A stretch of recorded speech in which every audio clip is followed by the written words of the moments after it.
আমরা আজকে জনগণকে জানাতে চাই যে আমরা কিভাবে বঞ্চিত হচ্ছি 10টা বছর ধরে।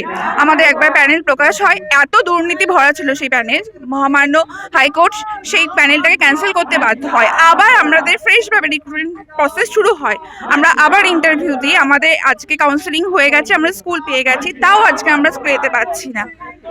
এই প্রশ্নের উত্তর নেওয়ার জন্য আমরা আজকে রাস্তায় এসেছি, মাননীয়ার কাছে আমরা উত্তর চাই যে আমাদের কবে আমরা স্কুলে যেতে পারবো। পাশাপাশি তো আমরা দেখলাম 2016 পুরো প্যানেলটাই বাতিল হয়ে গেছে, তাহলে কি কোথাও কি আপনারা এখন কি চিন্তায় বা ভয়ে রয়েছে? না, আমাদের চিন্তা ভয়ের কারণ নেই, এই কারণে আমাদের প্যানেলটা সম্পূর্ণভাবে স্বচ্ছ। আর এই স্বচ্ছতাটাই হচ্ছে সরকারের সব থেকে বড় বেশি প্রবলেমের জায়গা, কারণ ওদের এখান থেকে 1 পয়সা ইনকাম করতে পারেনি, সেই কারণে আমাদের বারবার ডিলে করছে প্রসেস। হাইকোর্টে যখন আমাদের শুনানি থাকে তখন আইনজীবীদেরকে পাঠাবেন না, তারা বারবার প্রসেসটাকে ডিলে করছে যাতে আমরা স্কুলে যেতে না পারি, যাতে আমাদের আমরা রাস্তায় পড়ে থাকি, ফলে সরকারের বাহাতে ইনকামটা হতেই থাকুক। এই গরমেও আজকের এই মিছিল কি দাবি মনে হচ্ছে যে তাড়াতাড়ি জয়নিং এর জন্য এবং আমাদের ধারাবাহিক কাউন্সিলিং এর জন্য। আপনার নাম? আমার নাম মন্দিরা কর। মাতঙ্গিনী হাজরা থেকে ওয়াই চ্যানেলে মহা মিছিলের আয়োজন করেন 2016 আপার প্রাইমারি চাকরি প্রার্থীরা। মাথায় কালো কাপড় বেঁধে মিছিল করেন তারা। ফার্স্ট কাউন্সিলিং যাদের সম্পন্ন হয়েছে তাদের দ্রুত নিয়োগ করতে হবে, ধারাবাহিকভাবে সম্পন্ন করতে হবে নিয়োগ প্রক্রিয়া। এই দাবিতে ফের একবার রাজপথে নামেন তারা। 2014 সালে তাদের পরীক্ষার নোটিফিকেশন জারি হয়েছিল, তারপর 2015 সালে পরীক্ষা হয় এবং 2016 সালে পরীক্ষার ফলাফল প্রকাশিত হয়। তারপর দুবার তারা ইন্টারভিউতে বসেছেন। বেশ কিছু চাকরি প্রার্থী রয়েছে যাদের ফার্স্ট কাউন্সিলিং সম্পন্ন হয়েছে, আবার বেশ কিছু চাকরি প্রার্থী রয়েছে তাদের সেকেন্ড কাউন্সিলিং সম্পন্ন হয়েছে।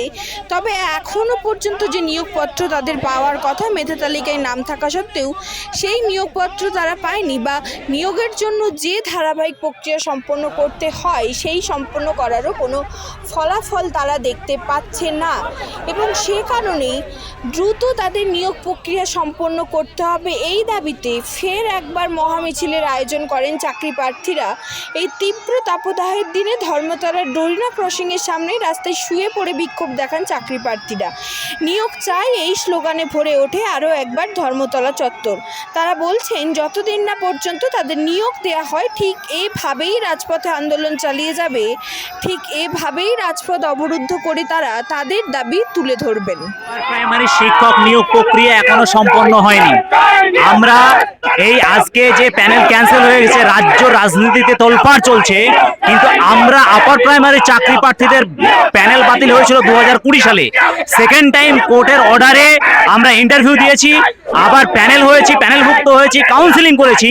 এখনো পর্যন্ত কোর্টের চক্করে আমাদের 10 বছর হয়ে গেল। এই নির্লজ্জ অপদার্থ সরকার, তার সঙ্গে নির্লজ্জ কমিশন এবং শিক্ষা দপ্তর, এরা সবাই মিলে আমাদেরকে আজকে অবস্থান বিক্ষোভ মঞ্চে 500 দিন কাটাতে বাধ্য করেছে। শুধু 500 দিন নয়, আমরা 3224 দিন ধরে আমরা এই নিয়োগের পিছনে রয়েছি, এখনো পর্যন্ত নিয়োগ সম্পন্ন হয়নি। আজকে আমাদের মূল দাবি হচ্ছে যে আমাদের কাউন্সিলিং হয়ে গেছে, আমাদের কোর্টের সমস্যা সমাধানটা অতি দ্রুত করে এবং সেটাকে খুব গুরুত্ব সহকারে দেখে আমাদের অবিলম্বে জয়েনিং নিতে হবে। পাশাপাশি পরবর্তী যে ধাপে ধাপে কাউন্সিলিং গুলো সম্পন্ন হবে সেগুলো করতে হবে। আজকে বুঝতেই পাচ্ছেন রাজ্যের শিক্ষা দশার যে নগ্ন দশা, পরিষ্কার কথা, বেহাল দশা। এই বেহাল দশা থেকে ভবিষ্যৎ প্রজন্মকে বাঁচাতে স্কুলগুলোতে শিক্ষক নিয়োগ অবশ্যই করতে হবে, আর তার দাবিতেই আজকে আমাদের এই আন্দোলন। সাদা গেঞ্জি পরে লেখা অবিলম্বে, কপালে হচ্ছে কালো পিঠি আর সাদা গেঞ্জি কেন? দেখুন, বিষয় হচ্ছে যে প্রত্যেকটা জিনিসের একটা প্রতীক থাকে। আমরা জানি যে এটা আমাদের জন্য একটা কালো ব্ল্যাক ডে বলতে পারেন। আজকে 500 দিন মানে আমাদের কাছে ব্ল্যাক ডে, মানে লাস্ট 10 বছর আমাদের কাছে ব্ল্যাক ডে। তাই আমরা ব্ল্যাক করে এটা জানাতে চাইছি যে 10 বছর ধরে আপার প্রাইমারি চাকরি প্রার্থীদের জীবনে কালো দিন এখনো পর্যন্ত অন্ধকারে পরিপূর্ণ, এখনো পর্যন্ত কোনো আলো আসেনি। এর জন্য পাশাপাশি সাদা গেঞ্জিতে আমরা একটা জিনিস বুঝতে চাই যে আমরা সাদা হচ্ছে শান্তির প্রতীক। এই শান্তির প্রতীকের মাধ্যমে আমাদের শুধু দাবিগুলোকে জনসম্মুখে তুলে ধরা এবং সরকারের দৃষ্টি আকর্ষণ করার জন্য আজকে আমাদের এটা। এত গরম যে গরমের বাইরে বেরোতে বারণ করা হচ্ছে, হ্যাঁ। সেখানে আপনারা মিছিল করছেন। যেখানে পেটের মানে ভাত নেই সেখানে এরকম বিলাসিতা আমরা দেখাতে পারি না। লাস্ট 10 বছর ধরে আমরা রাস্তায় পড়ে আছি।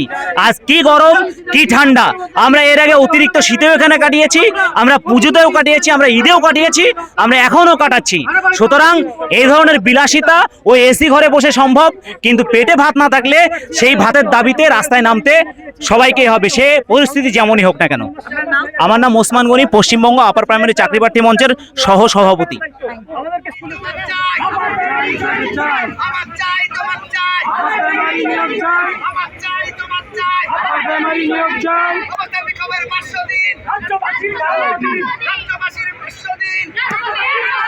রাজ্যবাসীর 500 দিন কমিশনে বাবুর বাসা